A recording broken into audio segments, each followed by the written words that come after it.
महादेव म्हणून म्हणतो. जय श्रीराम. सियावर रामचंद्र की जय. महारुद्र हनुमान की जय. बोला भारत माता की जय. आता जरा आवाज ऐकूया का? भारत मातेला वंदन करतो, छत्रपती शिवाजी महाराजांना वंदन करतो, राम आणि कृष्णाला वंदन करतो. संतांच्या आशीर्वादाशिवाय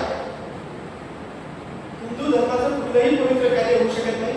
आज आपलं भाग्य असं आहे, मित्रजीवजी आपल्या उपस्थित आहेत, त्यांना वंदन करतो.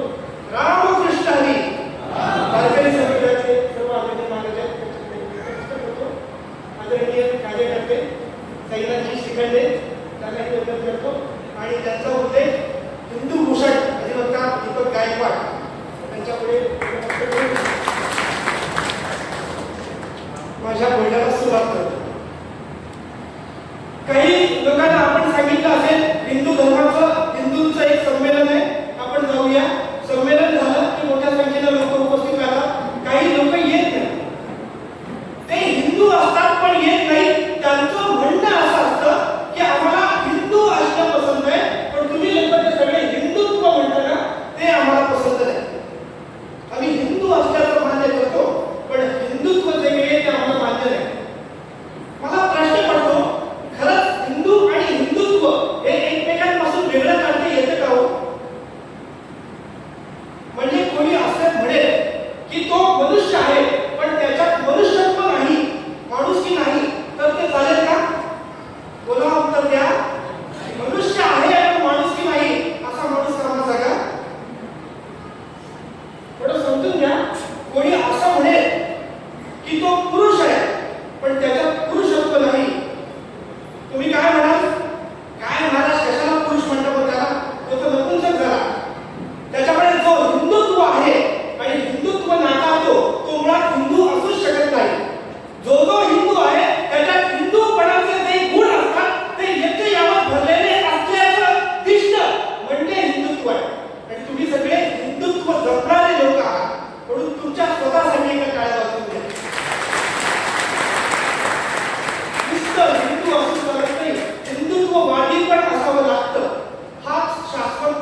हे जर तुम्ही पाळणार असाल तर तुम्ही मृत्यूलोकी जायला पात्र आहात.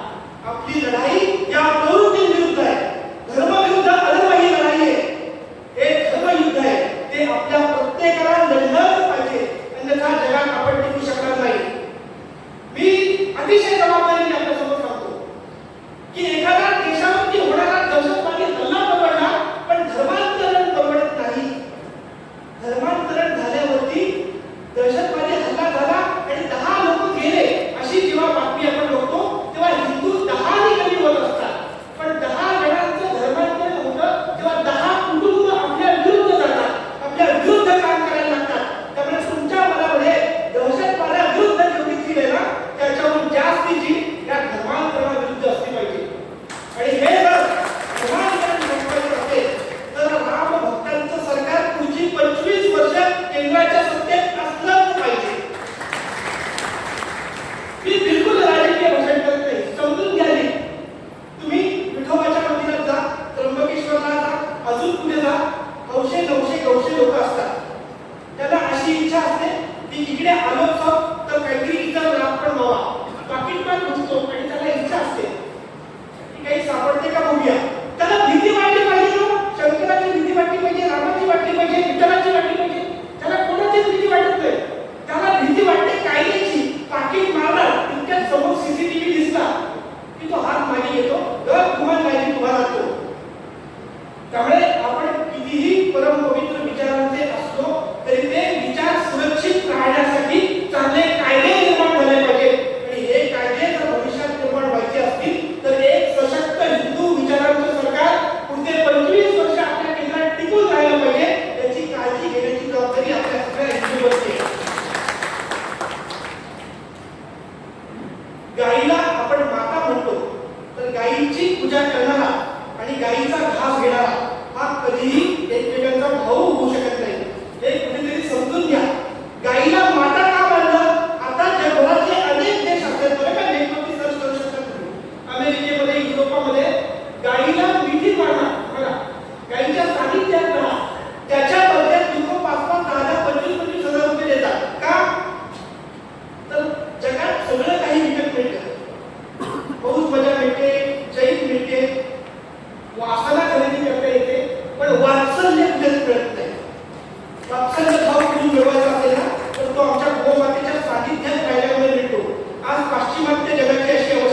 व्हाल तेवढे जोडले जाल.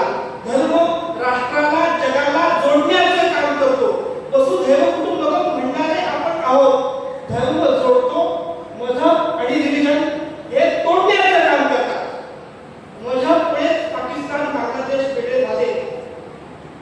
रिलिजनमुळेच नागालँड फुटीरतावादी होतो. नागालँडमध्ये जसं झालं तीच परिस्थिती उद्या केरळामध्ये होईल, अनेक राज्यात होईल. त्यामुळे रिलिजनला आणि मजहबला धर्माच्या बरोबर जोडण्याची कधीही चूक करू नका. धार्मिक संस्कार आपल्या घरात होतील यासाठी आपण सगळ्यांनी प्रयत्न करूया.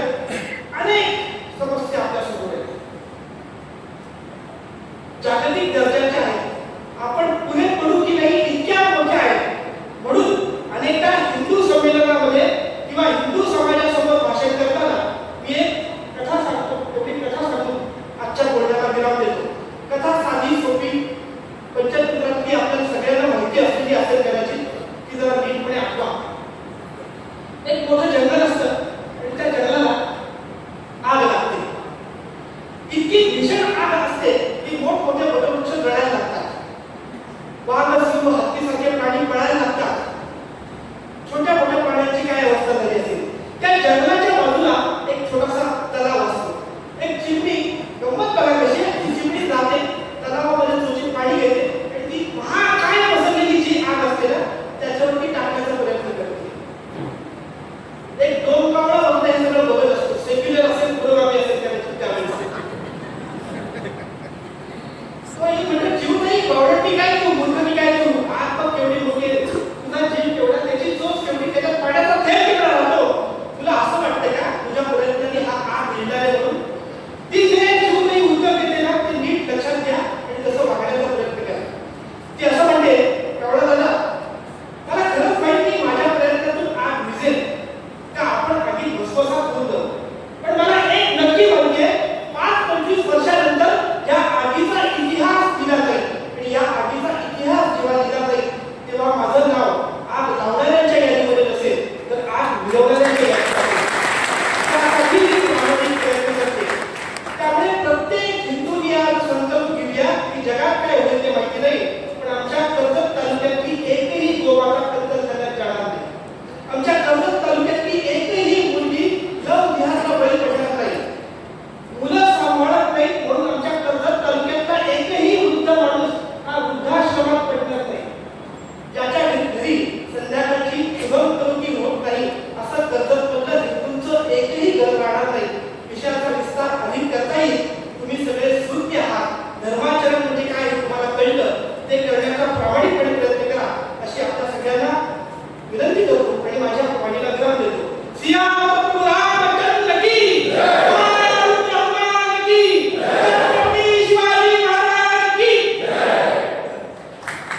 खरेदी करा स्टाईलमध्ये आणि शिवून घ्या बचतीमध्ये. नेरळमधील भिवंडी टेक्सटाईलच्या प्रथम वर्धापन दिनानिमित्त खास ऑफर्सचा महाउत्सव. जेंट्ससाठी premium shirting, suiting, formal shirt, trousers, jeans, party wear, blazer आणि लग्न सराईसाठी खास कलेक्शन आता किफायतशीर दरात. फक्त 1600, 2000 आणि 2500 मध्ये शर्ट आणि पॅन्ट शिवून मिळेल. प्रत्येक ड्रेसवर आकर्षक भेटवस्तू फ्री. उत्तम दर्जाचं कापड, आकर्षक डिझाईन, परफेक्ट फिटिंग, अनुभवी टेलरिंग सेवा.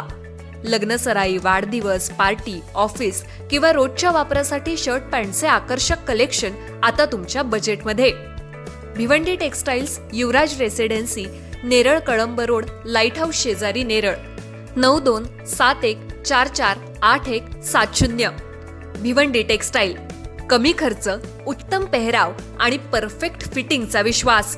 ऑफर मर्यादित कालावधीसाठी. आजच भेट द्या.